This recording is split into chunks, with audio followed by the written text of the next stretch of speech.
Ciao amici di Fungomagia, un saluto da Macinator, benvenuti in questo video. Sarà un video didattico oggi, parleremo di un fungo molto particolare, sia per le sembianze che la sua forma, che attira molto l'occhio del ricercatore di funghi. Ma tante volte ci siamo passati vicino e ci siamo chiesti che strano quel fungo, chissà com'è. Bene, io per ricercare questo fungo qui sono venuto in mezzo alla macchia mediterranea, ci troviamo alla fine di ottobre, quindi siamo a caccia degli ultimi funghi che ci potrà regalare, grazie alla temperatura un pochino più mite, il bosco. Parliamo della Clavaria delphus pistillaris, chiamata anche mazza di Ercole. Ora vi spiegherò alcune caratteristiche di questo fungo. Guardate qui che bellezza di mazze di Ercole. Possiamo notare comunque che risulta sempre un fungo gregario, quindi quando ne trovate uno, se guardate bene tutto in giro, troverete chiaramente grosse famiglie di questo fungo fantastico e curioso soprattutto. Dovete sapere che l'habitat dove lui cresce deve essere con terreni calcarei, quindi soprattutto sotto faggio, ma può essere trovato anche sotto i pini. Allora, come potete vedere, questo qui è il fungo che ha una forma che ricorda una clava, lo vedete? O un pestello. È da qui che derivano i suoi nomi più comuni. Può essere anche cilindrico o clavato, con un'altezza che può arrivare dai 5 fino anche ai 30 cm di dimensione, quindi vuol dire che diventa anche molto lungo e molto evidente nel bosco, si vede bene, e il suo diametro può variare tra i 2 e i 6 cm di spessore. Se lo guardiamo attentamente, chiaramente deve essere asciutto il fungo, perché se è bagnato può anche cambiare il colore. Comunque il colore varia dal giallo ocra scuro fino a diventare un brunastro nella maturazione. Se noi lo guardiamo all'interno, la carne, vedete, è inizialmente dura, poi con la maturazione diventa spugnosa.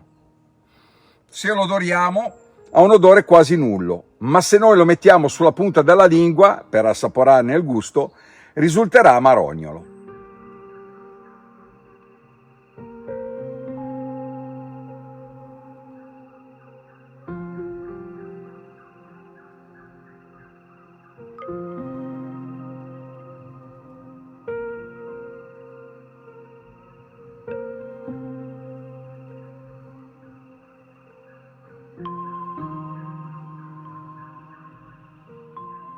Ora vi do una piccola informazione riguardo il nome, mazza di Ercole, e questo deriva dalla somiglianza con l'arma del famoso eroe della mitologia greca.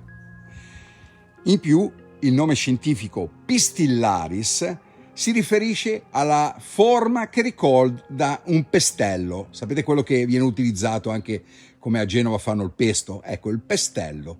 Ricorda proprio quella forma lì. Parliamo di edibilità di questo fungo, cioè questo fungo è un fungo commestibile, ma non è molto apprezzato a causa del suo sapore amarognolo, come vi ho detto prima. Addirittura qualcuno lo considera non edule. Comunque, se qualcuno decidesse di farlo, ma io lo sconsiglio, deve essere sempre cotto, mai mangiarlo crudo, perché può essere, oltre che amaro, anche un po' tossico. Allora, dovete sapere che ci sono funghi che sono molto assomiglianti a questa specie qui.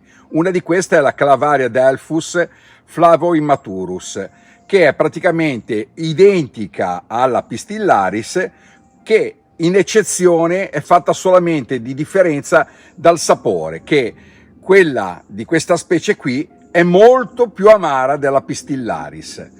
Poi esiste un altro fungo simile a quello, di dimensioni molto più piccole, sempre con lo stesso, diciamo, la stessa forma. Si parla della Clavario delphus ligula. È praticamente identica, ma molto più piccolina, non diventa come la Pistillaris, che diventa fino anche a 30 cm. Abbiamo parlato chiaramente adesso delle tre specie che hanno questo gusto amarognolo, ma in realtà ne esiste un'altra, la Clavariodelphus truncatus, che è un parente stretto praticamente di quello che vi ho appena elencato, e praticamente ha la parte superiore troncata proprio di netto, troncata di netto, sempre fatta a mazza ma troncata di netto. E questo qui devo dire che ha un sapore decisamente più invitante, più dolce, più zuccherino. Questo allora in questo caso, se uno lo vuole assaggiare, potrebbe essere anche consigliato. Dovete sapere che tradizionalmente la raccolta della mazza di Ercole avveniva nel periodo autunnale, quando il fungo raggiungeva la sua massima maturità. Veniva poi essiccato per essere conservato e utilizzato durante l'inverno. Dovete sapere che la clava di Ercole ha alle spalle delle leggende. Una delle leggende più diffuse è che il fungo sia stato creato da Ercole. Si narra che durante le sue fatiche Ercole abbia colpito il suolo con la sua clava e da quel punto di impatto sia nato quel fungo. Bene cari amici, siamo giunti alla fine di questo video, spero che sia stato interessante per tutti voi.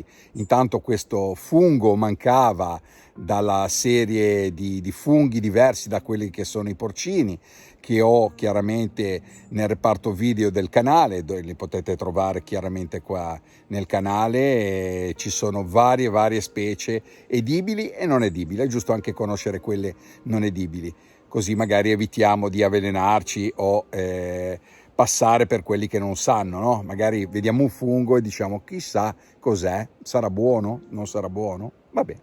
Comunque se mi seguite sul canale mi fa solo che piacere, per chi non l'avesse ancora fatto chiaramente iscrivetevi, un bel like qua sotto, condividete il video così facciamo crescere un pochino di più il canale. E che dire, intanto vi dico grazie perché ormai manca un pugno di iscritti e siamo arrivati a 32.000 iscritti. Devo dire la verità, sono molto soddisfatto perché comunque noto che questo mio progetto sta crescendo sempre di più.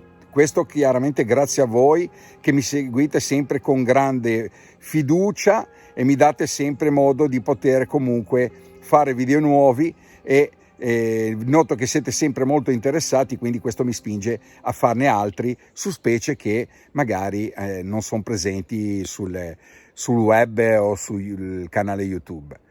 Ok, vi abbraccio forte, vi do appuntamento alla prossima battuta di funghi, un saluto da Macinator e dal mondo di Fungo Magia. Ciao!